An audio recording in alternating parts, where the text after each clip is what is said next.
السلام عليكم ورحمة الله وبركاته. خواتي في الله، كي دايرين؟ لاباس عليكم؟ مرحبا بكم عندي كاملين في قناتي وقناتكم شهوة وصفات لطيفة ام رقية.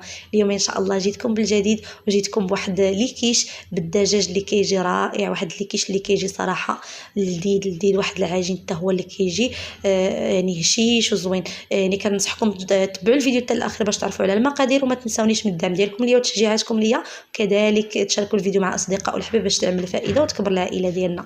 في واحد القصريه هنايا درت 125 غرام الزبده مارغرين، من الاحسن تكون الزبده ديال الطورق، تكون بحراره المطبخ، ربع كاس ديال الزيت المائده، ربع كاس صغير، معلقه كبيره مع مرش سكر حبيبات، وشويه ديال الملح على حسب الذوق ديالكم.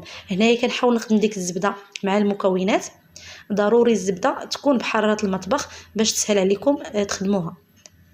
بهذه الطريقه كنحاول نخدمها مزيان مع الزيت والسكر والملح مزيان.